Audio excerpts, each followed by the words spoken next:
അല്ല, അദ്ദേഹം ഇപ്പോഴും പറയുന്നത് എന്താണോ അദ്ദേഹത്തിന് വ്യക്തതയില്ല. അതൊന്നും മനസ്സിലാക്കുക. ഇപ്പൊ അദ്ദേഹം കാവിക്കൊടി വെക്കാൻ പാടില്ല എന്നുള്ളത്. ഞാൻ ചോദിക്കും, കാവിക്കൊടി എന്ന് പറഞ്ഞാൽ ഹിന്ദു സനാതന ധർമ്മത്തിന്റെയും പാരമ്പര്യത്തിന്റെയും ചിഹ്നമാണ്. അത് രാമന്റെയും കൃഷ്ണന്റെയും ചിഹ്നമാണ്.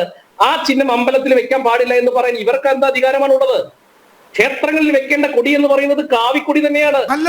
ആ ക്ഷേത്രങ്ങളില് വഴിപാടെല്ലാം നടത്തുന്നത്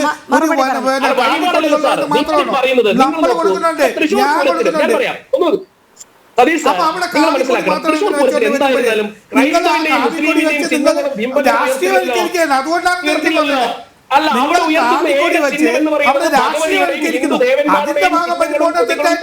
മാത്രമാണ്. അവിടെയാണ് പറയുന്നത് കൃത്യമായിട്ട് വാസവൻ പറഞ്ഞത് മതചിഹ്നങ്ങൾ പാടില്ല എന്നുള്ളതാണ്. മതചിഹ്നങ്ങൾ എന്ന് പറയുമ്പോൾ എന്താണ്? മതത്തിന്റെ പേരുള്ള ഭഗവതിയുടെ കോലങ്ങൾ, അതുപോലെ തന്നെ ഭഗവതിയുടെ രൂപങ്ങൾ, കൃഷ്ണന്റെയും ഹനുമാന്റെയും അടക്കമുള്ള ഇതാണ് എല്ലാ കാലഘട്ടത്തിലും.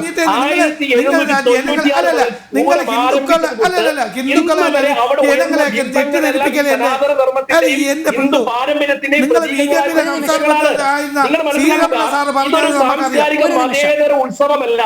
നിങ്ങൾ മനസ്സിലാക്കുക, ഈ ബിംബങ്ങൾ എന്ന് പറയുന്നത് ഇത് ആചാരാനുഷ്ഠാനങ്ങൾ എന്ന് പറയുന്നത് സനാതന ധർമ്മം. ആ സനാതന ധർമ്മത്തിന്റെ ബിംബങ്ങൾ നിങ്ങൾ ഒരു അമ്പലത്തിൽ, നിങ്ങളൊരു പൂരത്തിന് നിങ്ങൾ ഉപയോഗിക്കാൻ പാടില്ല എന്നാണ് പരസ്യമായി പറയുമ്പോൾ അതിനർത്ഥം എന്താണ്? ഈ ഹിന്ദു പിന്നെ എവിടെയാണ് വെക്കുക? ഹിന്ദുവിന്റെ ചിഹ്നങ്ങളെയും ബിംബങ്ങളെയും പിന്നെ ഉത്സവത്തിനും ആഘോഷത്തിനും അല്ലാതെ എവിടെയാണ് വെക്കുക? കേരളത്തിൽ ഒരു CPM പൊതുസമ്മേളനത്തിന് വെക്കാൻ പറ്റുമോ? നിങ്ങൾ പറഞ്ഞല്ലോ ഞങ്ങൾ ഒരു തരത്തിൽ അപമാനിച്ചിട്ടില്ല എന്ന്. നോക്കൂ, പ്രസാദം പറയുന്ന പരിപാടിയുടെ ഉദ്ഘാടനവുമായി ബന്ധപ്പെട്ട് ഗുരുവായൂർ അമ്പലത്തിൽ പോയ സമയത്ത് ഈ പിണറായി വിജയൻ ഈ നടക്കപ്പുറം നിന്നുകൊണ്ട് ചൂണ്ടിക്കാണിച്ചുകൊണ്ട് ചോദിച്ചൊരു ചോദ്യമുണ്ട്. ഹിന്ദുവിന്റെ ഹൃദയത്തിൽ വലിയൊരു മുറിവായൊരു ചോദ്യ. എന്താ ഇവിടെയാണോ നിങ്ങളുടെ കൃഷ്ണൻ ഇരിക്കുന്നത് എന്നാണ് ചോദിച്ചത്. നോക്കാം, അദ്ദേഹത്തിന് മിണ്ടാതിരിക്കാം. അതേ ചോദിച്ചത്, ഇവിടെയാണോ നിങ്ങളുടെ കൃഷ്ണൻ ഇരിക്കുന്നത് എന്ന്. ഗുരുവായൂർ അമ്പലം നടയിൽ വെച്ച് ഹിന്ദു ജനതയ്ക്ക് നേരെ ഓച്ചാനിച്ച് കൊലയ്ക്കുകയായിരുന്നു പിണറായി വിജയൻ. നോക്കണം, അങ്ങനെയുള്ള പിണറായി വിജയനാണ് ഇവിടുത്തെ ഹിന്ദുവിന്റെ സംരക്ഷകനായിക്കൊണ്ട് ഇവിടുത്തെ ഹൈന്ദവ മതേതര പാരമ്പര്യങ്ങളൊക്കെ ഉണർത്താൻ വേണ്ടി ശ്രമിക്കുന്നത്.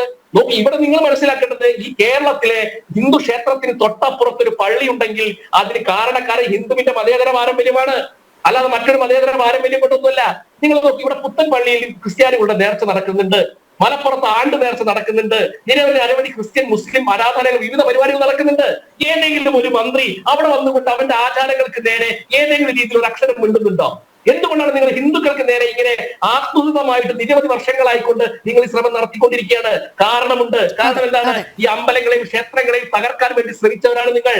അന്ത്യത്തിരി കത്തിക്കാൻ വകയില്ലാത്ത ക്ഷേത്രങ്ങളെ പുനരുദ്ധാരണം നടത്തിക്കൊണ്ട് ഹിന്ദു ജനത, ഹിന്ദു സമൂഹം ഇന്ന് ഉണർന്നു കഴിഞ്ഞു. ഹിന്ദുവിന്റെ അമ്പലങ്ങളിലേക്ക് ആയിരക്കണക്കിന് പതിനായിരക്കണക്കിന് ആളുകളുടെ ഒഴുക്കുണ്ട്.